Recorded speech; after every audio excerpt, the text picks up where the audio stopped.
Good morning and welcome to Mount Vernon Unitarian Church. I'm Becky Brandt and I'm a member of this congregation. Whether this is your first time with us or you've been coming many times, we want you to know that you are welcome and we're glad you're here. Our church is now offering our Sunday services both in person and virtually. Whether you are here in the chapel or joining us from home, you are welcome. We gather to recommit ourselves to the mission of this church, to support one another on our spiritual journeys, to work for justice, to care for the earth, and to build the common good. It is wonderful to be together. Our guest minister this morning is the Reverend Kimberley Debus. Reverend Debus is a community minister based in Tacoma Park, Maryland. She consults with congregations and religious professionals throughout the denomination. She is joyfully affiliated with the Unitarian Church of Lincoln, Nebraska, and has previously served at the Church of the Larger Fellowship as well as congregations on Long Island and Key West. Reverend Debus is welcome to Mount Vernon Unitarian Church.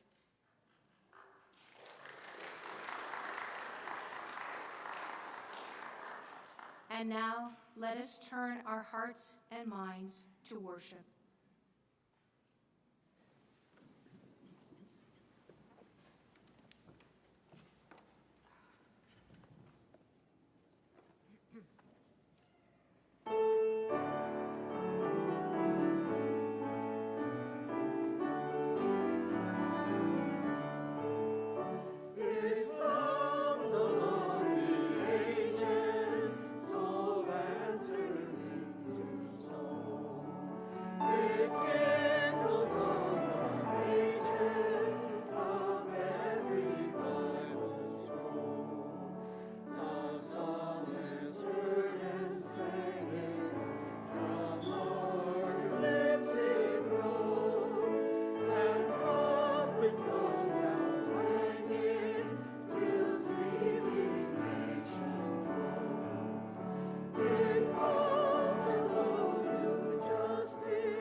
We light our chalice with these words from Richard Gilbert.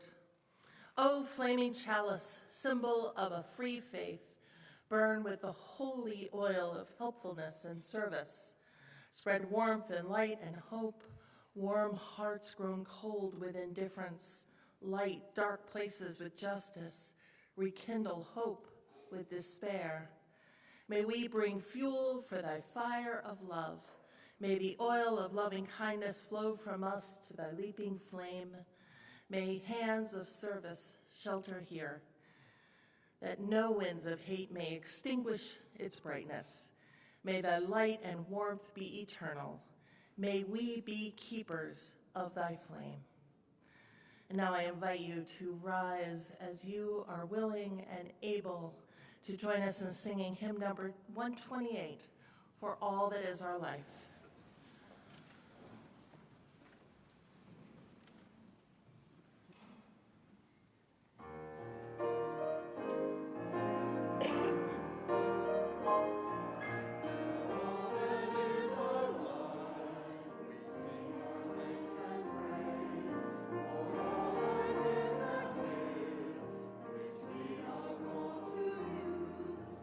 To build the common good.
remain standing as we unite our voices in the covenant of this community, words both known within our hearts and found in your order of service.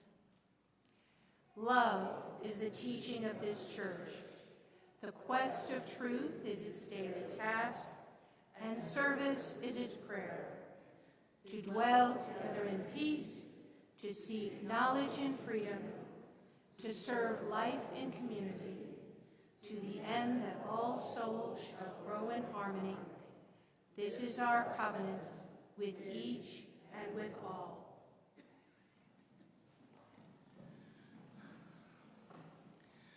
So I would love to share a story with you, and Becky is going to help us tell the story.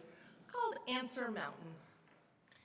There was a town that sat quiet and content on the river, and carved into the mountain on the other side of the river, big and tall so no one could miss them, were the words, "The answer is no." Now, no one knew where the words came from or why it was there. They just always been there. But the people who lived in that town on the river were glad to have those words there, because whenever the townspeople had a question, all they had to do was look up to the mountain and read it, and the answer was always no. Making decisions was very simple. Life went smoothly in that town until one day. Now, on that particular day, Mama Chin was about to make dinner for her family. And she just couldn't decide because, well, sometimes you can't, right? Whether to make stew or steak, pasta or potatoes, dumplings or donuts. So she went out into the yard. "Should I make liver for dinner tonight?" she asked, and looked across the mountain, and the mountain said the answer is no. "Should I make steak for dinner?" And the mountain said the answer is no. "Should I make chicken? Should I make tacos or tofu, baked beans or broccoli, pork chops or popcorn?" And the mountain said nothing but no. Mama Chin asked more questions until the sun disappeared behind the mountain. She kept asking questions until the sun came up the other way, and all the mountain ever said was because Mama Chin couldn't get an answer that was any kind of an answer, she and her family went all night and the next day and all the next night without dinner. Finally, Mama gave up and just made liver anyway, even though the mountain had said no, and even though everyone hated liver, because liver was the first thing she'd thought of. But Mama Chin had had enough. She glared at the mountain and stomped her foot and shook her fist. "Why is the answer always no? Why can't it be yes for once?" She turned around and stomped away to ring the town bell and call a town meeting. The whole town came, and they all listened carefully as Mama Chin told her story. "Seems to me we've got a problem. That mountain just isn't helping us the way it should. Seems to me it'd be nice if it would say yes for a while." Now, the town folk knew Mama Chin had a point, but they didn't much like the idea, because changing something, well, it'd been around for so long. But after they thought about it, and then thought some more, and probably had 14 committee meetings about it, they finally nodded solemnly. The mountain would have to be recarved. Now, Mason Sharp, the stone carver, nodded along with the rest of them. He gazed up at the length of the mountain. "Oh, I could do the carving, if that's all right with all of you." And so it was. Mason spent the next 2 weeks up the side of the mountain, chiseling and chipping and carving away. And when he was done, the mountain said that the answer is yes. Mason rang the bell to call the town together, and once again they all came running. Mama Chin, who had started all of this, came right up to the front of the crowd. She figured Since she was the one who realized that there was a problem, she should be the first person to ask a question of the mountain. So she looked up at the mountain and asked, "Should I make liver for dinner tonight?" And the mountain said, "Yes." Well, now, Mama Chin almost fell over with surprise, but my family told me they'd never forgive me if I served liver. Should I really serve liver? And the mountain said, "Yes." Well, the townsfolk began to grumble. The family certainly began to grumble. They didn't like the sound of this. Mama Chin's family did grumble the most. But I can't serve liver again. I promised I wouldn't. Are you telling me I should break my promise? And the mountain said, yes. The grumbling got louder. And Mama Chin, well, she glared at the mountain again, stomped her foot, shook her fist, and she turned to the townspeople and said, "This just isn't right. What are we going to do?" Once again, townsfolk put on their thinking caps, formed a few task forces. Everyone fought. Finally, the smallest of the Chin kids piped up. "Well, why does there have to be just one answer? Can't we have more?" The townspeople gasped. No one had ever thought such a thing before. They mumbled and grumbled and talked among themselves, and finally they decided that the mountain should say, "The answer is sometimes yes, and sometimes no, and sometimes wait and see, and sometimes I just don't know." Mason, the stone carver, who'd been listening to all this talk, cleared his throat, scratched his nose, adjusted his cap, and said, "I think I can do it. I don't mind, not really, even if I did just finish carving the new change. But, well, it's going to take some time, and I can't work all day long like I did the last time. So how about if I work on it when I can, and we'll just hang up some sort of sign on the mountain that lets people know that the answer is coming?" And so it was. The funny thing is that for a while, Mason worked on the mountain every day. And for a little while, everyone in the town waited eagerly to see what the new answer was. But soon the stonemason got tired of climbing up the side of that mountain. And everyone else got tired of waiting. And they all started asking each other questions and helping everyone else find answers. The answers that seemed to fit. Well, the townspeople realized that questions usually had different answers, and that sometimes the same question had more than one answer, that there were many more answers than ever could be imagined. And all of that was just fine with them. After a while, they thought maybe the answer the mountain was giving them was right just as it was, and it was better and more sensible than any other answer it had given. And so they left it there. And the mountain said, "The answer is under construction."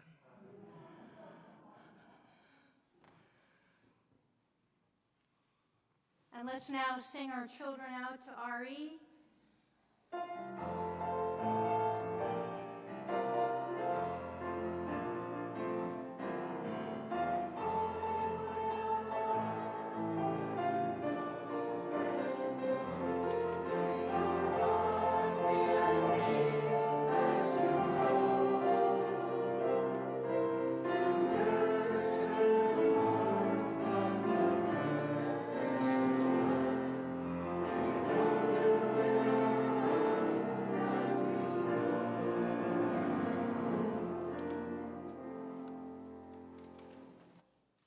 Now we come to the morning offering.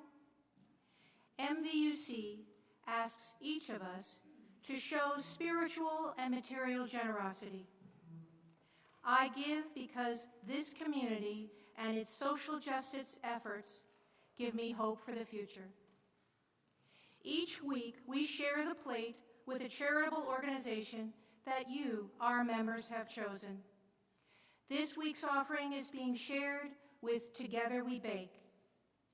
Together We Bake provides job training for women recently released from prison. Without some way to make a living, these women are facing long-term unemployment and hopelessness. Together We Bake gives them valuable skills and hands-on experience intended to help them find useful employment. I invite you to contribute whatever you are most comfortable with to Together We Bake and to this church community. If you'd like to write a check for the offering, please make it to MVUC, and in the memo line, indicate how you'd like it to be used. You can also go to our website and give directly. We are very grateful for your donation. If you'd like to light a candle of joy or concern during the offertory, you're welcome to do so. And now, will the ushers please come forward for the morning offering?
Let us take a moment to breathe as we enter a time of silence, words, and music, opening our hearts to the mystery.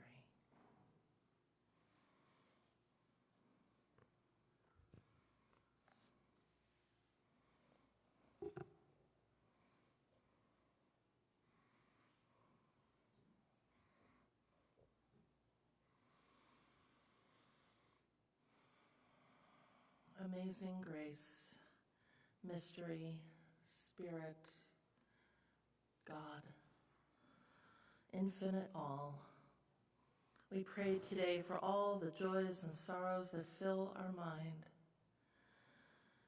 To all that is joyful, we give thanks for the energy it brings and the way you flow among us at times when we need joy most.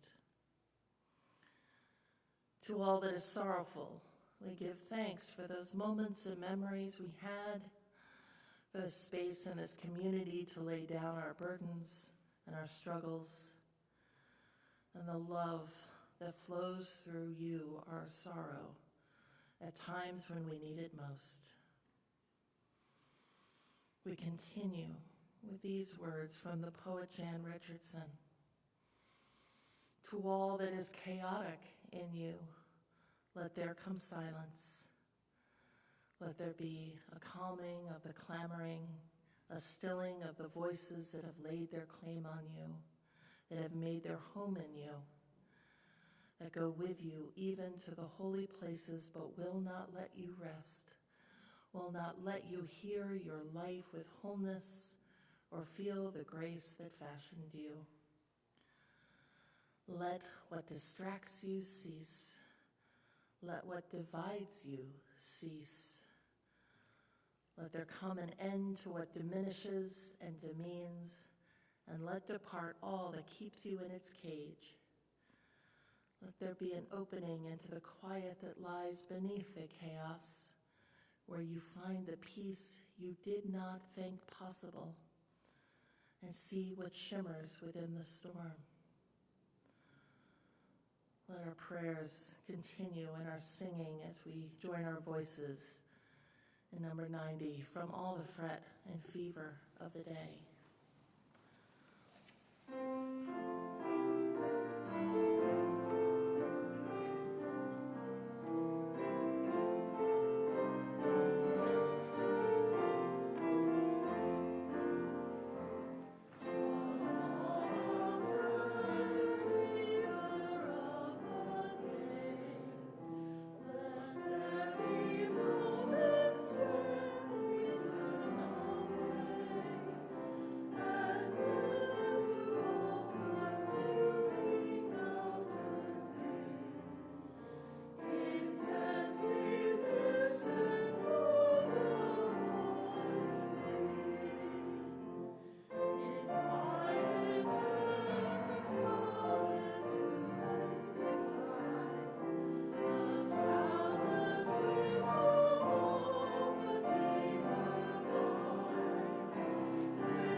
In all the holy names, known and unknown, in all the ways we connect with our spirits and that which is among us and beyond us, we say Namaste, blessed be, Ashe, and Amen.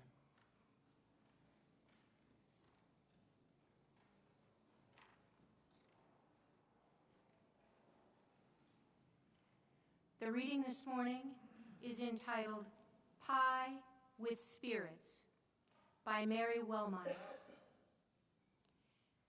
This is the very pumpkin pie my grandmother made, almost. She was a modern woman who knew how to follow recipes. She called them receipts because they'd been received. She had a rule for pie crust that was constant until, from time to time, it changed. I have that rule, in turn, and it has moved on just a bit from where she left it. This is my special shared moment with her, departed a quarter century. As I work, I am of all ages of myself, and the thought of my tall son comes to join us, though he hardly knew her.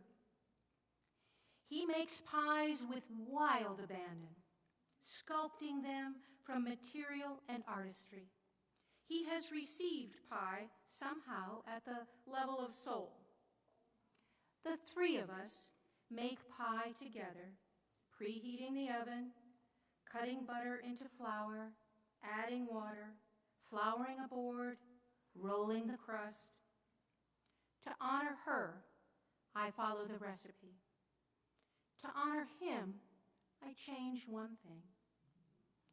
And to honor myself, I take my time and smile.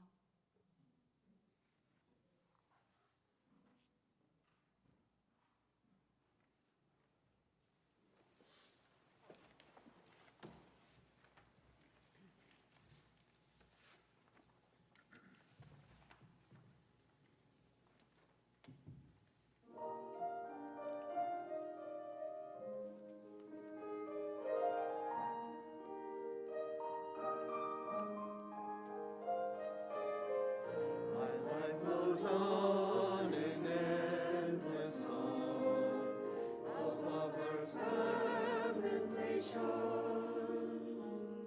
I hear the reel of the far-off flame that hails a new creation.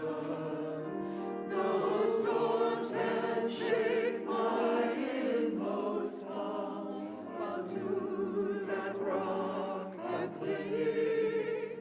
Since love is Lord of heaven and earth, how can I keep from singing? Through all the tumult and the strife, I hear the music ringing. It sounds and echoes in my soul. How can I keep from singing? No storm can shake my inmost calm, while to that rock I'm clinging. Since love is Lord of heaven and earth, how can I keep from singing? What though the tempest round me roar, I hear the truth it's given.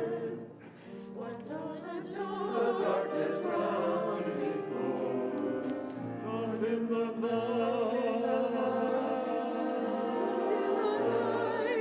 night it giveth.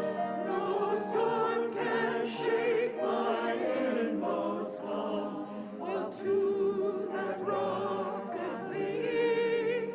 Since love is Lord of heaven and earth, how can I keep from singing?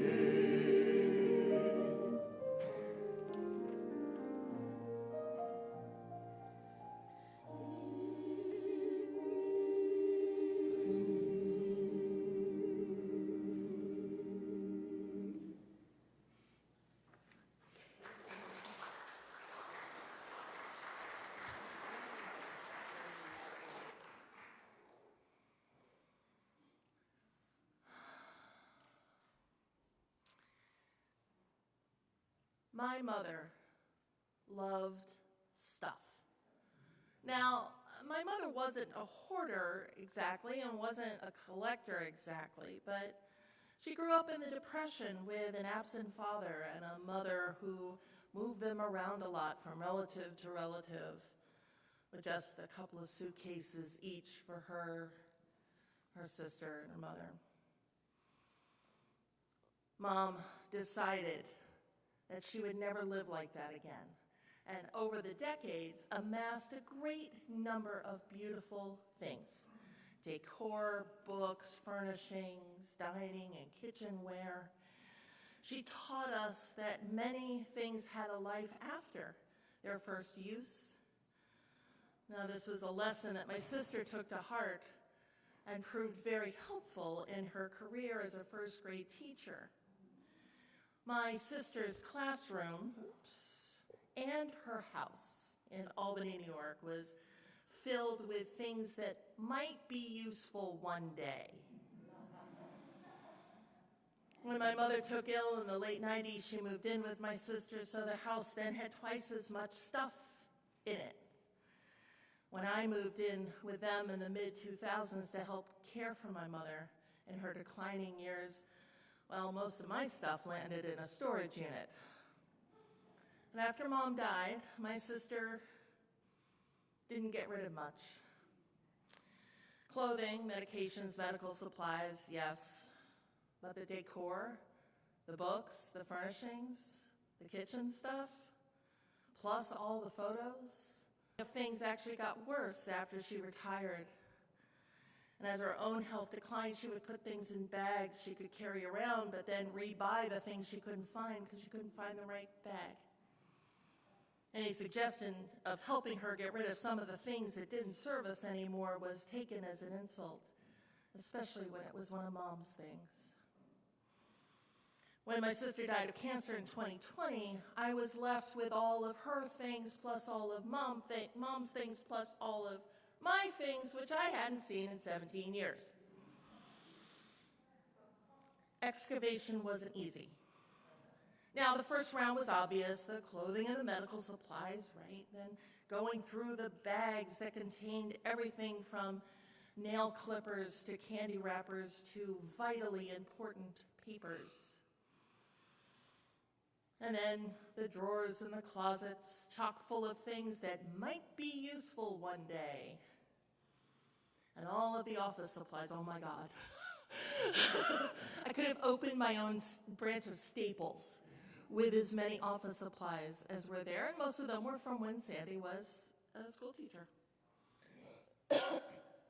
And then were the boxes and shelves of dishware and decor and the books and the precious antiques and the collectibles that had no discernible value. And finally, my own things. By then, I knew I was moving to Tacoma Park, Maryland, from a 1,700 square foot house to an 1,100 square foot apartment.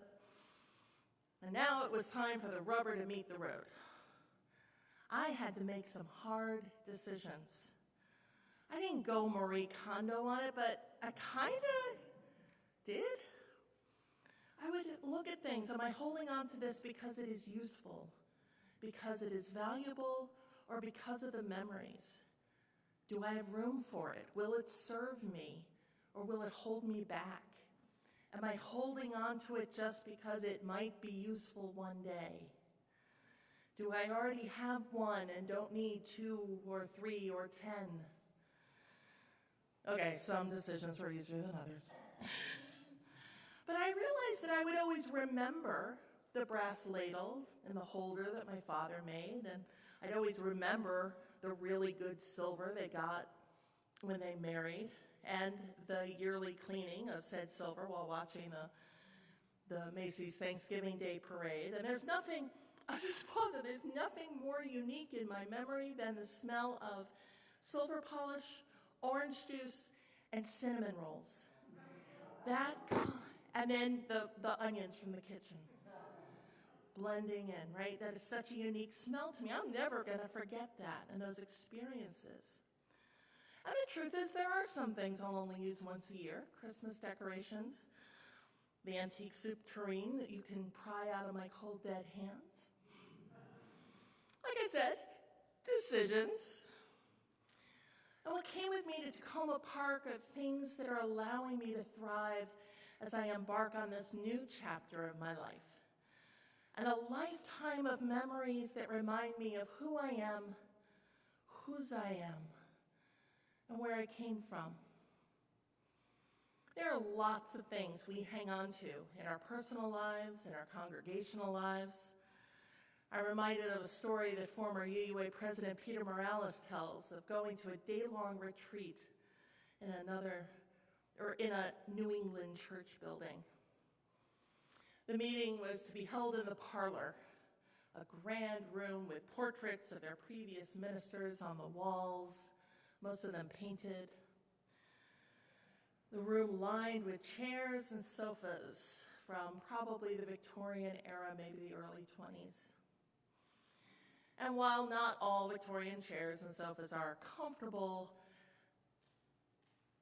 They were built to be sat upon. In this case, however, this retreat, which is about getting to know one another, working together, team building, well, they sat at a folding table on metal folding chairs in the middle of this room with the plush sofas just out of reach. Peter says that when he laid his jacket on one of the sofas, a church matriarch practically threw him out of the building. Now, I suppose that matriarch probably would have preferred that there was just plastic on all the furniture, maybe ropes, little signs describing each one, right?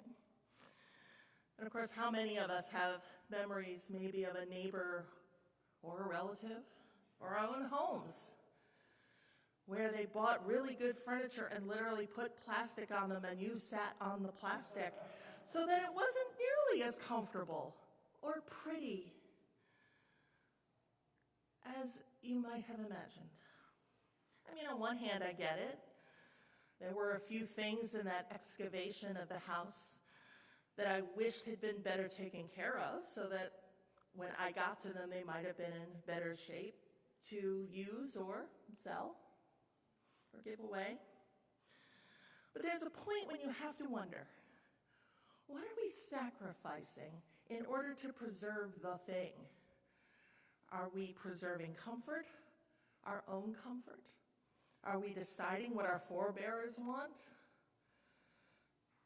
I can't imagine the people who bought the parlor furniture wanted them to be turned into museum pieces. And what if it's not a thing, but a tradition? I think about the stories we tell about our Unitarian and Universalist forebears. The miracle of John Murray's landing at just the right spot in New Jersey, as though there is any right spot in New Jersey. I'm a New Yorker, what can I say? All right. And landing and preaching the sermon, the first Universalist sermon at Thomas Potter's chapel built just for his arrival, right? Or the story that we tell of Henry David Thoreau living for 2 years alone on Walden Pond, living deliberately, writing this amazing book. Or even the stories we tell of Susan B. Anthony as though she sprung up at Seneca Falls and single-handedly won us the right to vote as women. These stories get handed down, are made up of 2 parts fact, 1 part legend, and a good dose of American tall tale, and maybe a drop or 2 of wisdom. We don't often tell the full stories, how Universalism beat Murray to the Americas by several decades, how Thoreau's time in the cabin was occasional, mostly aspirational, and a place for his grief. How Anthony worked with many and made the hard choice to not include women of color in her movement in order to get suffrage for some women passed. And the reason we don't is because in order to define this social, cultural, and religious thing we call Unitarian Universalism, we need to tell the stories that fit our image of it, what sociologists call the cultural imaginary. Now, as I understand it, the cultural imaginary or the social imaginary is a collection of our stories and symbols and ideas and music, food, rituals that surround a people's concept of themselves and a particular identity. We see this a lot in many cultures. We see cultural imaginaries built in LGBTQ communities, immigrant communities, refugee communities. The symbols and stories and mythos of our people. Music, literature, dance, food, media create this cultural imaginary. Now, to be clear, in this context, imaginary does not mean false. The stories and music and symbols all have roots and truth and come authentically from the culture. However, it's these things that feed an imaginary that become the institution in as much as they represent the systems of meaning that govern those institutions. These imaginaries are understood as historical constructs defined by the interactions of subjects in a society. These constructs then become the imagined perfect moment, the good old days. And because the power of a cultural imaginary is in how it forms society, we who live in it get attached. Now, we all know the stories, share the symbols, sing the songs, speak the lingo, so we all know what we're talking about. Those who are in or come into Unitarian Universalist imaginaries learn and catch on to those things. The joy of a cultural imaginary in our faith communities is that we can say things like the chalice. And we know whether we're in Mount Vernon or Mount Kisco or Palo Alto, that we know what it is, what it means, what it looks like when we do it, right? There are two dangers, however, in a cultural imaginary. The first is when it creates societal boundaries. Either you're in the know or you're out, and thus we cut people out of our exclusive club. The second is when the cultural imaginary becomes the definition of how good it was then and how bad it is now. And that the only way to preserve our identity and our history is to rely on what was this cultural imaginary. In congregations, we might understand this as reliance on the 7 deadly words of the church. But we've always done it this way. Cultural imaginaries are fictions of history because people are complex and contradictory. Cultural imaginary should be understood as a symbol of who we are and who we want to be, but not the reality of who we are, no matter how difficult that reality might be. So this isn't to say that the Unitarian Universalist cultural imaginary is bad. Oh my gosh, we have these amazing traditions and stories that form us, inspire us, drive us. And we continue to add to them. Over the last 50 years, we adopted the chalice as the symbol of our faith, and the chalice lighting as an important ritual that I don't see going away anytime soon. We adopted the first flower ceremony, first led 100 years ago, first introduced in the United States about 80 years ago. 100 years ago next spring, we celebrate the flower ceremony. And there have been some shifts and some changes, especially during the pandemic. We adopted the water ceremony, which was first done as a ritual of women gathered in 1980 and slowly made it into our autumn ingathering celebrations. Many congregations regularly sing what people consider our central song.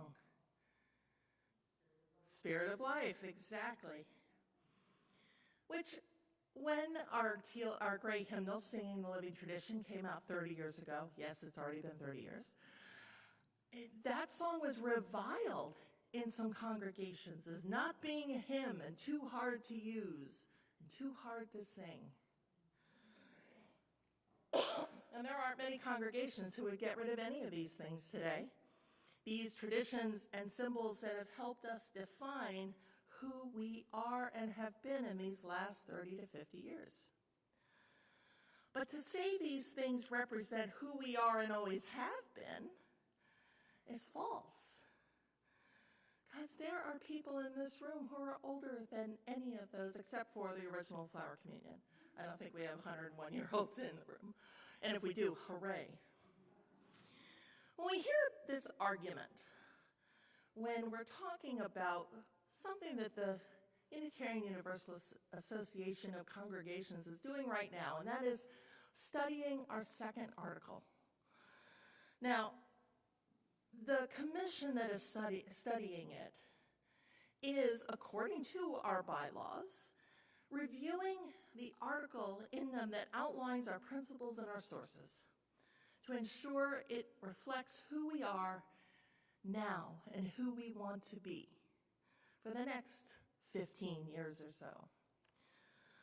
Congregations do it all the time. We do strategic planning, we do visioning and missioning work on a regular basis. We rework our covenants, right? We're always looking, what's serving us now? What's next? So this Article 2 commission is just us doing all of that on a grander scale. And yes, we are reworking our principles to meet this next chapter of our story. We're asking those questions. What serves us? Does this still serve us? Is something holding us back, or do we need something else? So it's a good thing that we're doing this. Now, first off, we were supposed to do it in 2000 and got busy.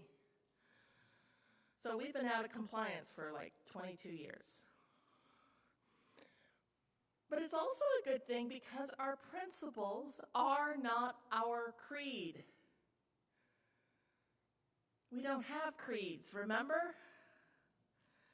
Our faith is always supposed to be under construction.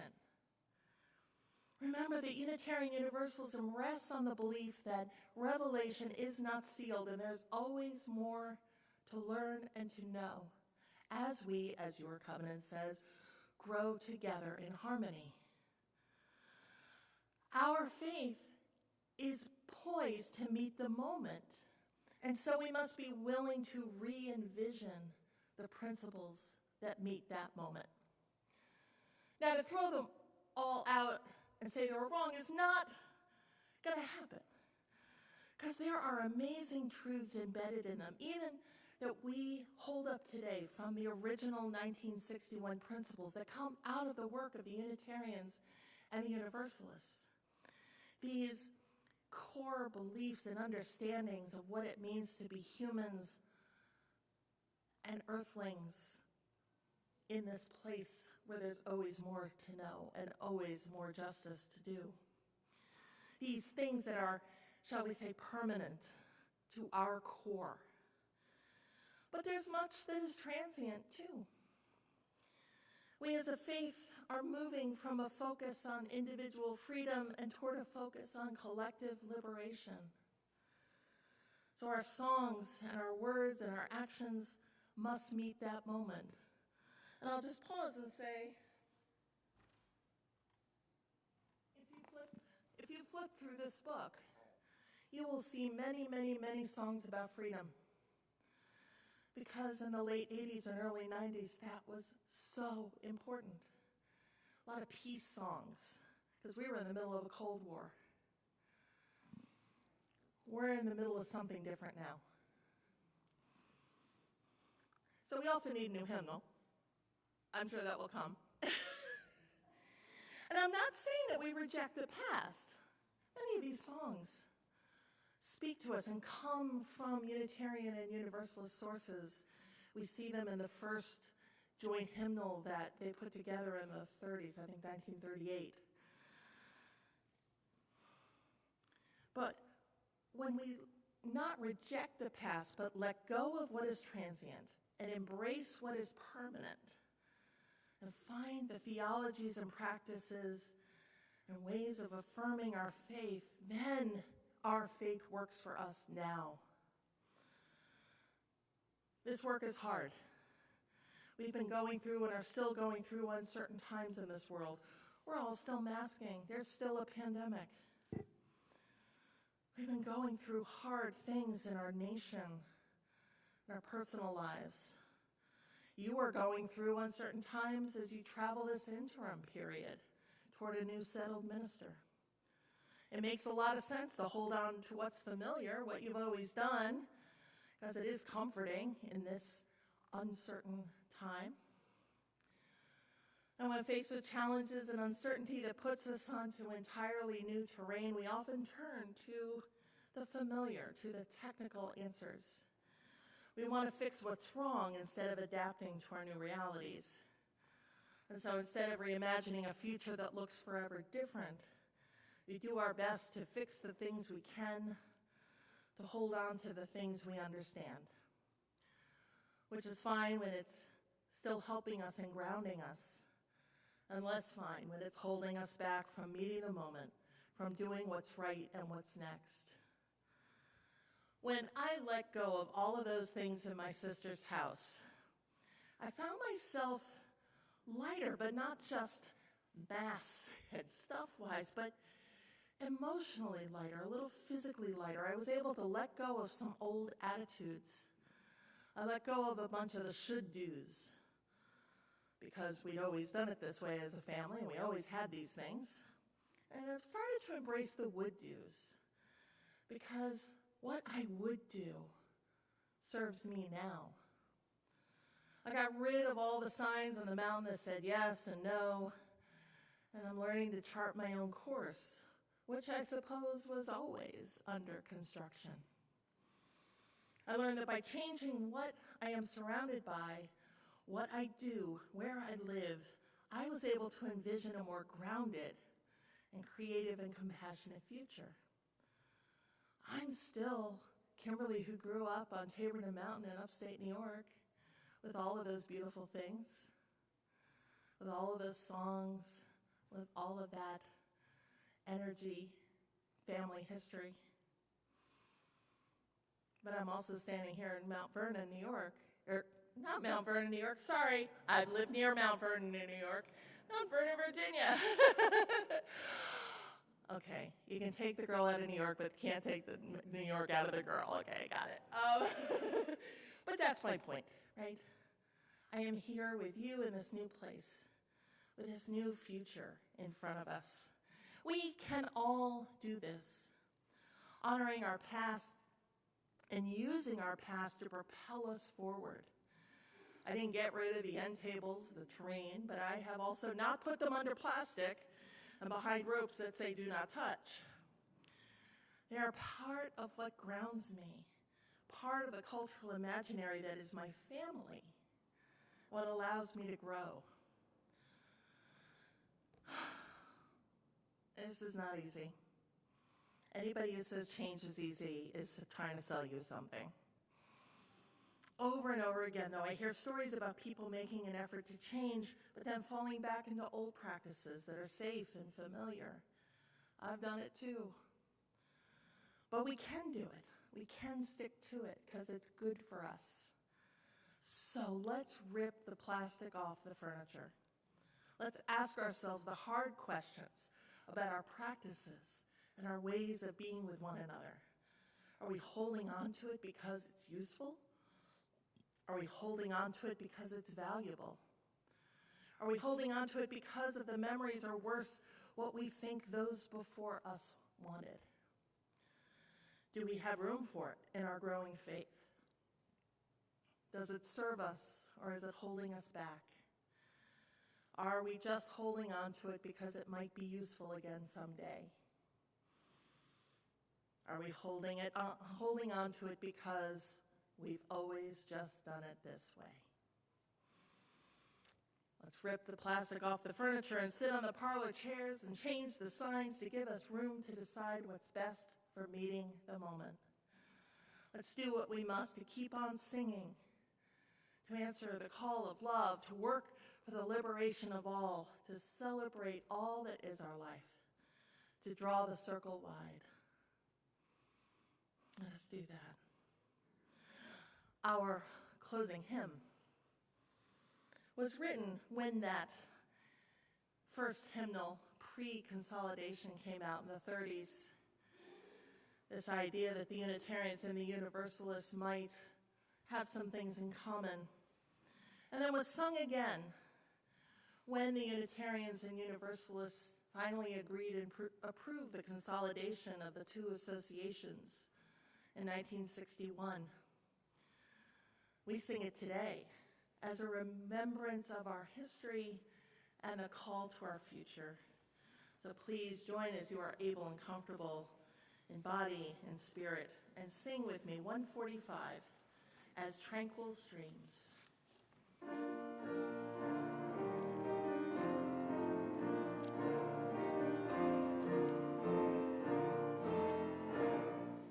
As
say each week as we extinguish our chalice. We extinguish this flame, but not the light of truth, the warmth of community, or the fire of commitment. These we carry in our hearts until we are together again. Our benediction is from the poem For the Time of Necessary Decision by John O'Donohue. May we have the courage to take the step into the unknown that beckons us. Trust that a wider, richer life awaits us there, that we will lose nothing but what has already died. Feel the deeper knowing in us, sure of all that is about to be born beyond the pale frames where we stay confined, not realizing how such vacant endurance was bleaching our soul's desire. Go in love, go in joy, go in peace, and please remain seated for our postlude.